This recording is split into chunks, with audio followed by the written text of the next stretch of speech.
வணக்கம்.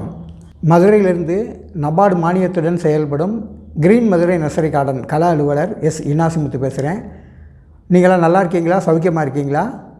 இன்றைக்கி நம்ம பார்க்க போகிற இது என்ன அப்படின்னு கேட்டிங்கன்னா, ஒரு பாட்டு ஒன்று இருக்குது.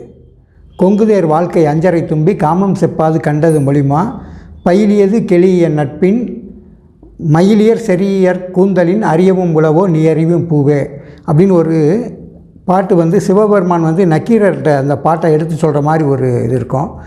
இந்த பாட்டில் பார்த்திங்கன்னா கூந்தலில் செயற்கையாக மனம் ஏற்படுத்தலாம் அப்படின்றத மட்டும்தான் இதை மெயினான கருத்தாக இருக்கும்.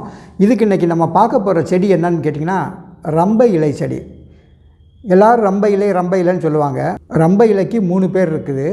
ஒன்று ரம்பை இலை, ரெண்டாவது அன்னபூர்ண இலை, மூணாவது பூந்தாளை அப்படின்னு சொல்லுவாங்க. இது ஏன் இதுக்கு ரம்பை இலைன்னு பேர் வந்துச்சு அப்படின்னிங்கன்னா, அந்த தேவலோக பெண்களில் ரம்பை, ஊர்வசி, மேனகை, திலோத்தமை, அப்புறம் சிகத்தலை, உருப்பசி, இருதாசி அப்படின்னு அந்த பெண்களோட வரிசைகளை சொல்லிக்கிட்டே போவாங்க. இதில் இந்த ரம்பை அப்படின்றதுங்க தான் அந்த தேவலோக பெண்களுக்கெல்லாம் தலைவி. ஏன் அப்படின்னு கேட்டிங்கன்னா, அழகும் அறிவும் அவங்கள்ட்ட தான் இருக்குது. இதே மாதிரி தான் இந்த தாளை இனத்தை செடி சேர்ந்த எல்லா செடிகளிலையுமே இந்த செடியில் மட்டும்தாங்க ரொம்ப விசேஷம். ரொம்ப நைஸாக இருக்கும். அசல் வாழை இலையை இருக்கிற மாதிரியே இருக்கும். ரெண்டாவது பார்த்திங்கன்னா, எல்லா தாளையிலையும் முள் இருக்கும். 2 பக்கம் அந்த விளிம்பில் முள் இருக்கும், பின்னாடி நடுநரம்புக்கு பின்பக்கமும் முள் இருக்கும். ஆனால் இதில் பார்த்திங்கன்னா முள்ளே இருக்காது. ரொம்ப சாஃப்டாக இருக்கும். அது மட்டும் இல்லை, இந்த ஒரு செடியில் மட்டும்தான் யாருமே யோசிக்க முடியாத அளவுக்கு ஒரு வாசனை வரும். அதனால தான் இந்த இலையை ரம்பை அப்படின்ற பேரை இது வச்சு ரம்பை இலைன்னே சொல்லிட்டு வர்றாங்க. அப்புறம் இன்னும் ஏன் பூந்தாளை அப்படின்னு சொல்கிறாங்கன்னா, இது தாளை இனத்தை சேர்ந்த ஒரு செடி, அதனால் இது பூந்தாளைன்னு சொல்கிறாங்க. அப்புறம் ஏன் அன்னபூர்ணா அப்படின்னு சொன்னாங்கன்னா, அன்னம்னா நம்ம சாதம், நம்ம சாப்பிட்ற சாதாரண அரிசி சாப்பாடு. அந்த சாப்பாட்டை முழுமையடைய, வாசனை தந்து முழுமையடையக்கூடிய சக்தி இந்த இலைகிட்ட இருக்குது. நல்லா சாப்பாடு கொதித்து வர்ற பக்குவத்தில் அந்த மூடியை திறந்து இந்த மாதிரி இலையை ஒரு 5-6 இலையை உள்ளே அப்படி சொருகி வச்சுட்டு மூடி வச்சிட்டிங்கன்னா, கொஞ்சம் எடுத்து இறக்கி வச்ச பிறகு பார்த்திங்கன்னா ரொம்ப அருமையான வாசனை எடுக்கும்.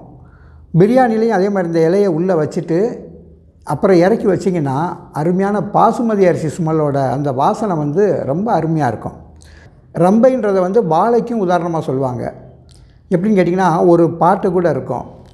வீட்டிலும் வெளியிலும் வளர்ந்தது வாழை, வீசிய தென்றலில் விரிந்தது தாளை அப்படின்னு சொல்லி இந்த பாட்டில் சொல்லுவாங்க. அது மட்டும் இல்லை, இன்னொரு பாட்டு பார்த்திங்களா, தலையாம் பூ முடித்து தடம் பார்த்து நடந்து வாழையிலை போல வந்த பொன்னம்மா அப்படின்ற ஒரு பாட்டிலையும் அந்த வாழை தலை இது எதுகை மோனைக்கு அமைக்கப்பட்டதாக இருந்தால் கூட இந்த ரம்பைக்கு இன்னொரு பேர் இருக்குது அப்படின்வாங்க. அது வாழை இலையவும் அது குறிக்கும் அப்படின்றவாங்க.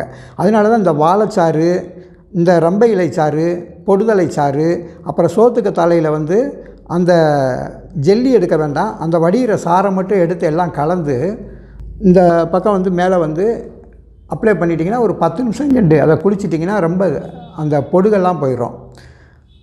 அடுத்து மிக முக்கியமானது என்ன அப்படின்னு கேட்டிங்கன்னா, இந்த இலைகளை அப்படியே பச்சை இலையை அப்படியே ஒரு 10 இலை 15 இலையை பறிச்சுட்டு வீட்டில் ஒரு நிழலான இடத்துல இதை காய வச்சிட்டிங்கன்னு வைங்களேன், அந்த இடத்துக்குள்ளே நீங்கள் போகிறப்பெல்லாம் ஒரு 10 நாளைக்கு பயங்கரமான வாசனை அடிக்கும்.